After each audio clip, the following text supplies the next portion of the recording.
The contact arrived at 031, station time. No transponder, no origin beacon, no identification handshake of any kind. I was on the third watch of a routine interdiction cycle at waypoint Kesavar 9, the border marker between Vekkhari Imperial space and the outer uncharted fringe. My post. My scanner array. My problem. I ran the standard query. The console returned nothing. I ran it again with the deep spectrum probe, the one that reads hull alloy composition and drive signature at 60,000 kilometers. Console for 11 seconds. An eternity for a system that normally resolves contacts in under 2. Then it returned a single line. Classification. Unknown. Alloy profile. No match in current registry. Drive signature. Flagged C archive file 0 deep 7741. I had never in 14 years of border service seen a contact kicked to the archive files. The archive files exist for one reason. To hold the records of civilizations no longer active. The extinct. The gone. I pulled archive file 0 deep 7741. The entry was 3,000 years old. The hull alloy profile, an iron carbide composite laced with trace iridium, in a ratio that no current civilization uses because no current civilization mines iridium that way, had last been recorded in a survey scan conducted by the 3rd Vekkhari Colonial Expansion Fleet during the Rim annexation. The entry noted the profile as belonging to a class of vessel produced by a species called, in the old transliteration, the Terrans. The entry further noted that the Terrans' last confirmed homeworld signal had gone silent 2,987 years ago. The species was listed under status code 7, presumed extinct. The file had not been accessed in over 900 years. I looked at my scanner. The contact was still there. It had not moved. It was sitting at 41,000 kilometers, directly on the approach lane, and it was doing nothing at all. I hailed it on every standard frequency. Nothing. I hailed it on the old frequencies listed in the archive file. Frequencies the Rim annexation. Survey team had logged as Terran communication bands. The console registered transmission sent. No reply came. I tagged the contact and woke my commanding officer, Fleet Assessor Drevon Soreth. She arrived at the console in under 3 minutes, told me she had not been sleeping either. She looked at the scanner. She looked at the archive file. She looked at the scanner again. Alloy confirmation, she said. 3 independent reads, I said. The iridium ratio matches to 4 decimal places. She was quiet for a moment. Then she said, the Terrans have been extinct for 3 millennia. The archive lists them as presumed extinct, I said. Status code 7. Presumed. She did not reply to that. She pulled up the visual feed instead, the long-range optical array, and she magnified it until the contact resolved from a bright point into a shape. The shape was large. That was the first thing. Large in the way that old things are sometimes large, not sleek, not optimized for any aesthetic, but dense, as if built without any concern for how it looked and every concern for what it could survive. The hull was dark, a deep iron color, and even at this resolution I could see that it was not clean. There were seam lines across the dorsal plating where panels had been replaced, patched, or simply welded over. There were scoring marks along the port flank that looked like they came from energy weapons. Old scoring, oxidized at the edges the way metal oxidizes over centuries of deep cold. The drive ports at the rear were not glowing. The ship was running on residual drift, coasting, as if it had arrived at this precise point and then simply waited. How long has it been sitting there? Drevon Soreth asked. I checked the archive timestamp against the first anomalous reading the passive array had, before I was even looking at it. 11 hours, I said. It arrived 11 hours before I detected it. It has been waiting. She absorbed this. It's one ship, she said.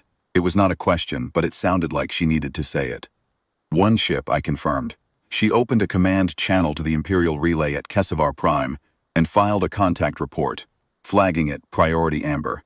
Then she sat down and looked at the optical feed for a long time without speaking. At Eero 441, the ship moved, not toward us, not away. It rotated, a slow, deliberate rotation on its lateral axis, bringing the bow around until it was pointed directly at waypoint Kesavar 9. At us. The drive ports came on. Not to full burn, not to any aggressive output, just enough to hold the new heading steady. A positional correction. The ship was now facing us squarely, at 41,000 kilometers, and it had oriented itself with a precision that suggested it knew exactly, where we were. Then something happened that I have difficulty describing accurately, because what happened was that nothing happened, and yet the nothing that happened was louder than anything I have heard before or since. The ship broadcast on every frequency simultaneously. Hail, not a demand, not a threat. It broadcast a single tone, a long, low, clean tone, on every band, at a power level that saturated our receivers and would have been detectable to any scanner array within 6 light hours. The tone lasted for exactly 9 seconds. Then it stopped. The console registered the broadcast. Under Message Content, Translation System, which handles 417 known languages, returned a single word, notice. That was all, notice. Von Sorath was on the Imperial relay before the tone had finished. She upgraded the contact report to Priority Red and requested a response fleet from the nearest Imperial garrison. The garrison at Vekkhari Station, 12 light hours from Kesavar 9, acknowledged receipt and confirmed it was dispatching the 3rd Interdiction Wing. 9 warships, standard complement, the force appropriate to interdict an unregistered vessel and compel identification. The 3rd Interdiction Wing would take 18 hours to arrive. The ship sat at 41,000 kilometers and did not move again for 16 of those hours. At hour 17, it moved again. This time it was not a rotation. It accelerated. Not toward the Interdiction Wing. The wing was still 2 hours out and not yet on our scanner. It accelerated toward the waypoint itself. Toward us, my console filled with numbers. Drive output. Off every scale I had. Off every scale. In the archive file. Off every scale, the system knew how to express, except in a notation borrowed from theoretical models that I had never seen applied to a real contact. Speed, beyond anything in the current registry. Time to intercept at current acceleration, 14 seconds. I had 14 seconds to make a decision that I did not have any framework for making. I broadcast on all frequencies. I broadcast on the Terran frequencies from the archive file. I told it, whatever was inside it, whatever had been waiting 11 hours before I even noticed it, that it was ordered to halt, that it was in Imperial space, that it was required by Vekkhari Imperial Code to identify itself and submit to inspection. The ship did not halt, passed through waypoint Kesavar 9 at a velocity that my console refused to log as a stable number and at a distance from our station of approximately 400 meters. 400 meters. I could see it through the optical feed for the 0.6 seconds it was in range. What I saw was the hull, up close from almost no distance at all, and what the hull told me was this. This ship had been in more engagements than I had years of service. The scoring along the flank was not from one battle. It was from hundreds. It was layered, old damage over older damage, some of it so deep and so weathered it looked geological. And yet the ship was here. The ship was whole. The ship was moving at a speed that should not exist and had passed through the most heavily monitored border waypoint in this sector. Without pausing, without hailing, without asking permission, it did not fire on us. It did not acknowledge us. It passed through the waypoint and continued on its heading into Imperial space, toward the interior, toward wherever it was going. And within 40 seconds, it was outside the range of my scanner entirely. The 3rd Interdiction Wing arrived 2 hours later. Fleet Commander Orovith of the Wing read my contact report 3 times.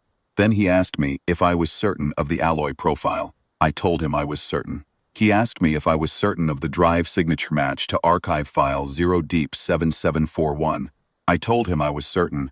He stood in front of the console for a long time. The Terrans, he said, have been dead for 3,000 years. Presumed dead, I said. Status code 7. The archive is specific about that. He looked at the scanner, which showed nothing. Empty space, the normal quiet of a border waypoint. He looked at the optical feed, which showed nothing. He looked at the heading the ship had taken. When it passed through, the heading that led, if you drew the line far enough, to the deep interior of the Vekkhari Empire. File an updated contact report, he said. Flag it Priority Black. I had not known Priority Black existed until he said it. And change the archive file, he said. Status CT7, presumed extinct. He paused. Remove the word presumed. He meant it as a conclusion, as the closing of an old question. I looked at the heading on the scanner. I looked at the drive signature still faintly ionizing the sensor trail at the edge of resolution, fading but not yet gone. I did not change the archive file.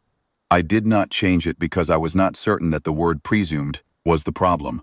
The problem, as I understood it, was the other word. The word extinct. The word that now seemed, in the long, quiet minutes after the ship had passed through, to be the one that required more thought than either of us had given it in the last 3,000 years. The ionization trail faded. The scanner returned to normal. The border was quiet. I filed the report. I did not change the archive. I left the file exactly as it had always been, except for one field. The last contact date, which I updated from 2,987 years ago to this morning.